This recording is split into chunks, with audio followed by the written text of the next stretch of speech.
In this video, we're going to take a look at Module 64, which is an introduction to oligopoly. And the first problem is just one check your understanding, number one, and it's got 4 parts. And it basically says, explain whether each of the following characteristics would make it more likely or less likely that a firm will collude to restrict output. And by restricting output, we know what that means is if they restrict output, they would increase the price.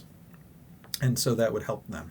So what we're really trying to see is, like, would they do that or not? And A, the firm is really a small market share. And then it says, think about the price effect. And I'm not really sure that thinking about the price effect is terribly helpful for us, but maybe in a way it is. Essentially, if the firm is already quite small and it decides, you know what, if I were to decide to increase my output, right? If I were to decide to increase my output, I could benefit, but the price would go down. And the thing is, the price going down would mostly hit the other firms, since they have the majority of the things being sold. So if you're a relatively small firm, you actually don't stand to gain by cutting back your quantity and driving up the price. You would stand to gain more because your firm's current market share is small. The price effect of basically cutting the price and raising output, most of that would fall on your rivals, and you would benefit from selling more units. So less likely to collude. And as I said, it's because, right, increasing the quantity, therefore you would increase your total revenues, right, more than it would decrease your TR by lowering the price. So basically you're undercutting your competition that has a larger share of the market. B says the firm has a cost advantage, and that would also make it less likely. And this is less likely because, and this is the hard part, is explaining it, by deciding to increase the quantity, right, which would be to say, no, I'm not going to collude. So we're going to write that up here just so you can see it. If they're colluding, they're doing this. But this firm, if they increase the quantity, this will cause the price to fall. Therefore, the price goes down. And because its rivals have higher costs, so therefore it benefits, and benefits by hurting its competitors, right? Thinking about its competitors who have higher costs.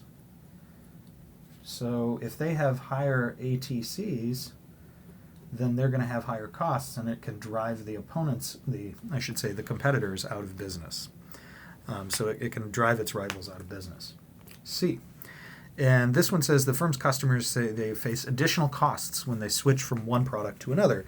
This one will actually make it more likely that they collude. Because, right, and here's the why, it's more likely they collude because to get, I should make that clear, increased quantity, a firm would have to really lower the price. Like a whole lot, to overcome the switching costs. And so by cutting the price really, really low, you end up hurting yourself to attract those customers. So a lot of times you won't see these kinds of real price wars break out in things where there's high switching costs. So right now, for example, a lot of cell phones that are iPhones and things like that, they can get away with really high prices.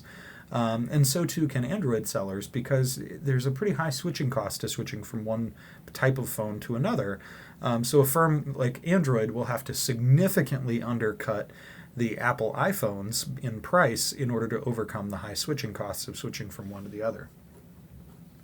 So D, the firm and its rivals are currently operating at maximum production capacity, which can't be altered in the short run. So this one is going to increase the likely that it'll collude, more likely. And the reason why, right, is it cannot, because it cannot undercut its rivals,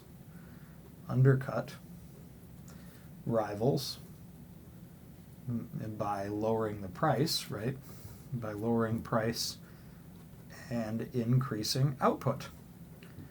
So if it can't undercut its rivals by cutting the price and selling more, then that'll make it more likely that it decides to actually collude and lower the quantity and increase the price. So this would be because there's no ability for it, because it can't increase the output. Now we're going to take a look at the multiple choice questions. Multiple choice number 1.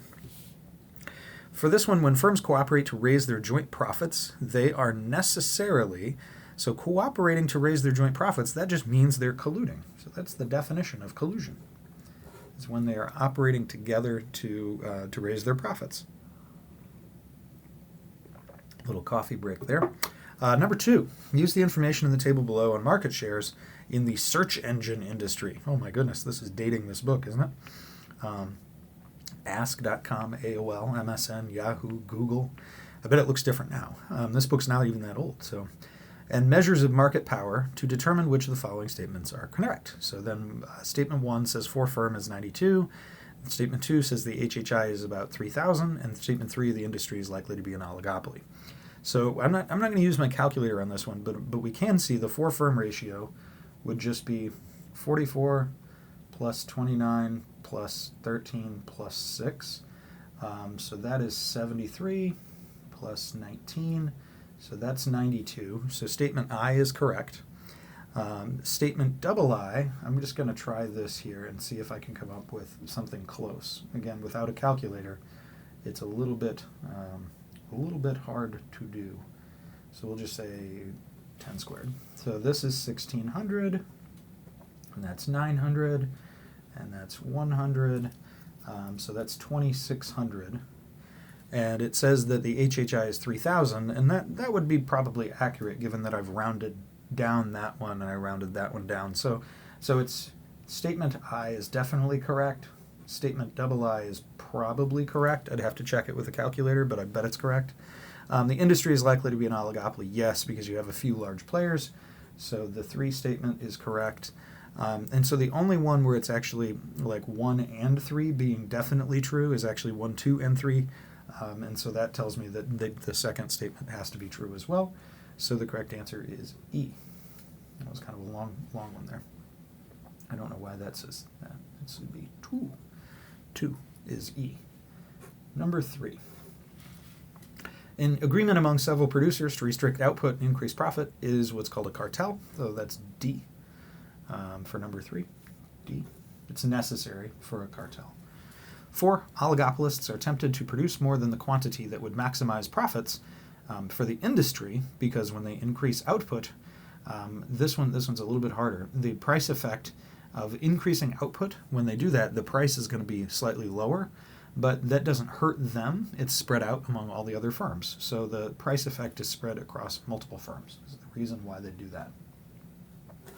And I would encourage you to go back to take a look at that price effect, quantity effect discussion, especially if this first question and the second, that one there was hard. Which of the following will make it easier for firms in an industry to maintain positive economic profit? And this one is basically saying which one would make it easier for them to collude. A ban on cartels, no, that would make it harder. A small number of firms, that would make it easier. So we're going to keep B in the back of our minds. A lack of product differentiation, it doesn't really matter. Actually, the more product differentiation, the harder that it is to switch, so it's unlikely. D, low startup costs, no, that would make it actually harder.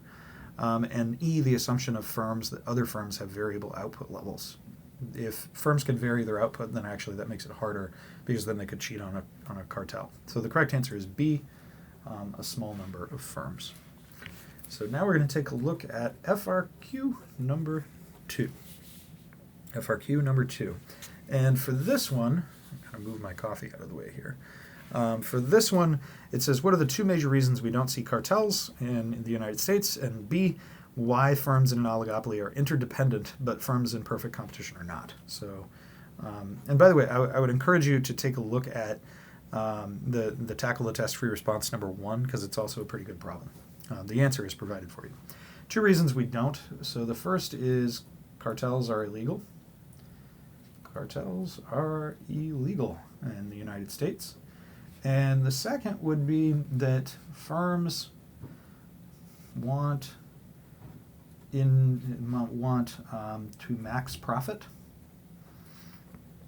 and they want to maximize profit, so they cheat. They cheat on a cartel. And so they would have an incentive to increase output and lower the price a little bit and cheat. B, why firms in an oligopoly are interdependent but not in others. Because in oligopoly, few firms, right? So outcome is affected. So if there's very few firms, we'd say that the outcomes for any one firm would be affected by the other firm's decisions. But in perfect competition, too many firms,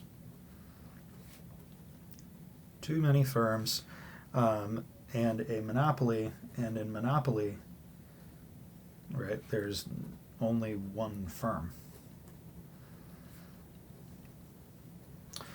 So that's why in oligopolies we have this idea of interdependence, and in the others that we don't. So hopefully this helps you a little bit with our homework assignment on Module 64, and I'll see you next time. Bye-bye.